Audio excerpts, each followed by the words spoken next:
తెలంగాణ ప్రజలందరికీ నమస్కారం. ముఖ్యంగా ఖమ్మం మీడియా మిత్రులకు నమస్సుమాంజలి తెలియజేసుకుంటూ ఈరోజు తెలంగాణలో ఒక ప్రత్యేకమైన ఎన్నిక జరుగుతూ ఉంది.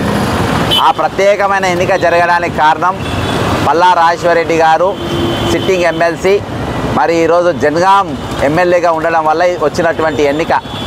ఈ ఎన్నికలో మరి ఏవైతే వాగ్దానాలు కాంగ్రెస్ పార్టీ తన మేనిఫెస్టోలో పెట్టిందో 100 రోజులు గడిపే లోపే మేము వీటిపైన కొన్ని స్టెప్స్ తీసుకుంటాం, నిర్ణయాలు తీసుకుంటామన్నారు. కానీ ఈ రోజు వరకు తీసుకోలే.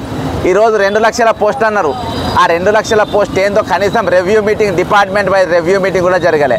అవి గ్రూప్ 1 పోస్ట్లా, గ్రూప్ 2 పోస్ట్లా, గ్రూప్ 3 పోస్ట్లా, గ్రూప్ 4 పోస్ట్లా, ఊబర్ పోస్ట్లా, జొమాటో పోస్ట్లా, ఏ పోస్టుల కింద 2 లక్షల పోస్టులు అవి పెట్టలే. నంబర్ 1. రెండవది, ఈరోజు మేము స్వచ్ఛందంగా పృథ్వీరాజ్ అన్నతోని, విఠల్ అన్నతోని, నేను నిరుద్యోగులు వీళ్ళందరితో కలిపి మరి దాదాపు 2,67,326 పోస్టులు ఒక్కొక్క డిపార్ట్మెంట్లో ఎన్నెన్ని ఉన్నాయని చెప్పేసి రీసెంట్గా పవర్ పాయింట్ ప్రెజెంటేషన్ ఇవ్వడం జరిగింది.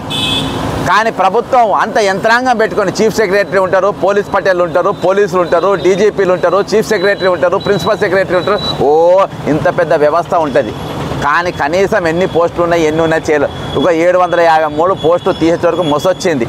ఆ మొసొస్తే ఆ కనీసం నేనుంటేనేమో అని చెప్పేసి ఈరోజు తెలంగాణలో ప్రతి విద్యార్థి తల ఎత్తకుండా నేచర్ కాల్స్ కూడా పోకుండా, నీళ్లు దాగకుండా, ఈ ఎండల ఇక్కడ మన ఖమ్మం లైబ్రరీలో వాష్రూమ్ కూడా ఉండేది, టాయిలెట్స్ కూడా బరాబర్ ఉండవు. ఇటువంటి జాగాలలో వారు కూకొని పొద్దుమాపు ఎగ్జామ్ ప్రిపేర్ అవుతాం. తీరా ఎగ్జామ్ పాస్ అయిన తర్వాత ఏమవుతుంది తెలుసా?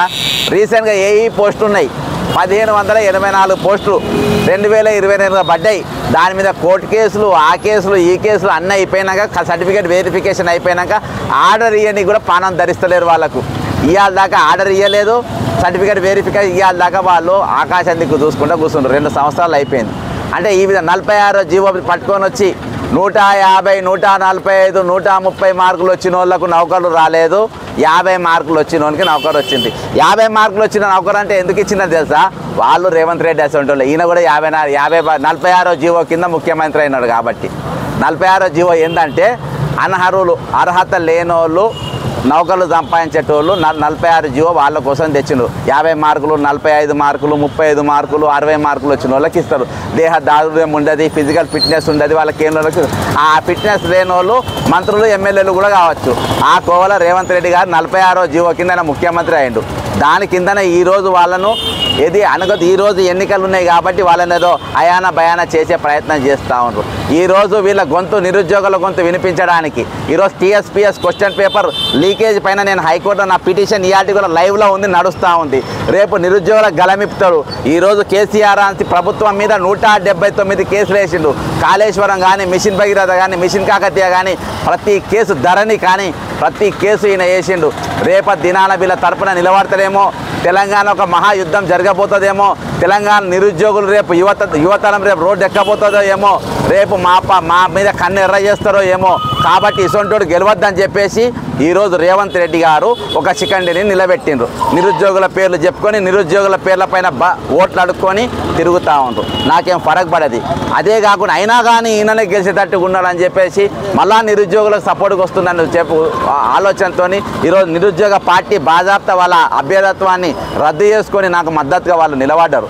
కాబట్టి వీళ్ళు కూడా నిలబడ్డారనే ఉద్దేశంతో ఈరోజు 7 మంత్రులు, 27 మంది ఎమ్మెల్యేలు, 34 మంది కోఆర్డినేటర్లు ప్రపంచ చరిత్రలో, ముఖ్యంగా భారతదేశ చరిత్రలో ఒక ఎమ్మెల్సీ ఎన్నికకు ఇంత పెద్ద యంత్రాంగాన్ని దింపిన ఏకైక వ్యక్తి ఎవరని అంటే ముఖ్యమంత్రి రేవంత్ రెడ్డి గారు. అంతేకాకుండా అయినా డౌట్ వచ్చింది, అయ్యో ఇంతగానో దింపినా ఓడిపోతామేమో. ఈరోజు కమ్యూనిస్టులు దింపిండ్రు.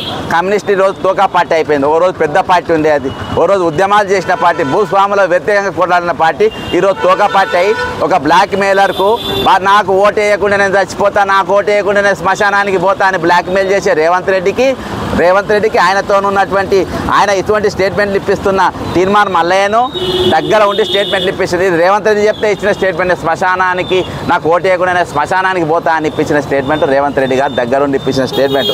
అంత బ్లాక్మెయిల్ చేసినాక అటువంటి బ్లాక్మెయిల్కు ఈరోజు CPM మద్దతు తెలిపిందంటే మీరు ఎక్కడున్నారో మీరు ఆలోచించండి. ఈరోజు మీ పరిస్థితి ఏందో మీరు ఆలోచించండి.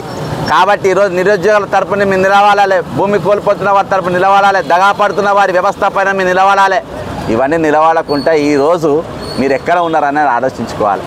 ఈరోజు ఒకటే చెప్తున్నా, రేపు ఖచ్చితంగా ప్రతి ఖాళీ నింపుతాం. ఈరోజు ఏమంటున్నారంటే అవుట్సోర్సింగ్ దోపిడీ వ్యవస్థ, ఈరోజు వాళ్ళ శ్రమ దోపిడీ, కాంట్రాక్ట్ ఉద్యోగాలు శ్రమ దోపిడీ, అంతేకాకుండా గెస్ట్ ఫ్యాకల్టీ శ్రమ దోపిడీ. ఈరోజు ఇష్టానుసారంగా టెట్ ఫీజులు పెంచుతారు, మీరు రిక్రూట్మెంట్ ఫీజులు పెడతారు, గ్రూప్ 1 ఫీజులు పెడతారు, పిహెచ్డి స్కాలర్షిప్లు ఇయ్యరు, అనేకమైన అంశాల మేనిఫెస్టోలు పెట్టుకొని ఈరోజు నేను నిరుద్యోగుల మధ్యలో గ్రాడ్యుయేట్స్ మధ్యలో రేపు పోతా ఉన్నా. కాబట్టి మీరు అందరూ ఒకసారి ఆలోచించండి. మీరు ఒక్కసారి నాకు నా సీరియల్ నంబర్ 41. ఈరోజు మీరు బేషరతుగా మీరు ఎటువంటి ఆలోచన చేయకుండా మీరు చాలామందిని చేసినారు. 119 ఎమ్మెల్యేల ఒక్క ఎమ్మెల్యే బరాబర్ పనిచేసిన ఈరోజు 5,71,000 అప్పు అయ్యేది కాదు ఈరోజు.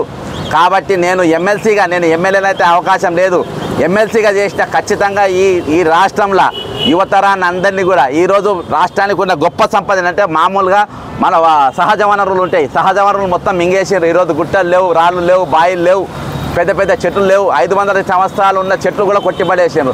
ఈరోజు మన దగ్గర తెలంగాణలో ఏకైక వనరులు ఏంటంటే యువతరం. 30 లక్షల మంది నిరుద్యోగులు ఉన్నారు. ఆ వనరు చాలు ఈరోజు తెలంగాణ మళ్ళీ బాగు చేసుకోవడానికి. ఆ వనరులను సరి అయిన రీతిలో వాడే విధంగా, సరి అయిన వీధిలో వాళ్ళని నడిపించే విధంగా ఈరోజు ప్రభుత్వాన్ని బెండ్ చేస్తాం, వాళ్ళని ఒక దారికి తీసుకొస్తాం, వాళ్ళ మీద ఒత్తిడి తీసుకొస్తాం, మా గొంతు వినిపిస్తాం, మా గలం వినిపిస్తాం. ఈరోజు ప్రతి పోరు ఈరోజు సిపిఐ కానీ, సిపిఎం కానీ, ఎంఐఎం కానీ, కాంగ్రెస్ కానీ, బీజేపీ కానీ, బీఆర్ఎస్ కానీ ఎవ్వడు కూడా మొన్న 3 సమావేశాలు జరిగితే మేడిగడ్డ ఏది కుంగిపోయింది, దాని కాంట ఎల్ఎన్టీ అని అంటారు కానీ మేయా కృష్ణారెడ్డి పేరు తీసే దమ్ము కూడా లేదు. నేను ఒకటే చెప్తున్నా రేవంత్ రెడ్డి గారికి, వీళ్ళకు ఈరోజు నిరుద్యోగుల సాక్షిగా చెప్తున్నా, నేను ఎన్నికల బారిన తప్పుకుంటా, నేను ఎన్నికల పోటీ చేయ, మీకు మద్దతు చెప్తా, ఏమనద్దు. ఇక్కడ ఈ లైబ్రరీ ముందు మేఘా కృష్ణారెడ్డి అనేటోడు దొంగ. మేఘా కృష్ణారెడ్డి కాళేశ్వరం పేరు మీద 1,50,000 దోసుకున్నాడు. మేఘా కృష్ణారెడ్డి అనేటోడు 45,000 కోట్ల రూపాయలు మిషన్ భగీరథ మీద దోసుకున్నాడు. మేఘా కృష్ణారెడ్డి మా బడి మా ఊరు పేరు పైన దాదాపు కొన్ని లక్షల కోట్లు దోసుకున్నాడు. వాడు దొంగ. ఆయన మీద ఎంక్వైరీ చేస్తామని దమ్ముంటే ఒక్క స్టేట్మెంట్ తీర్మార్ మల్లయ్య గారు కానీ, రేవంత్ రెడ్డి గారు కానీ ఒక్క స్టేట్మెంట్ మీరు ఇక్కడ ఇవ్వండి. ఈ లైబ్రరీ ముందు ప్రామిస్ చెప్తాను, 2వ నిమిషం నేను తప్పుకుంటా, 2వ నిమిషం నేను ఎన్నికలు తప్పుకుంటా. నీకు మంత్రులు అవసరం లే, నీకు ఎవరు అవసరం లే, నేనే నీ కోట ఏమని తిరుగుతాను. మీకు దమ్ముంటే ఆ స్టేట్మెంట్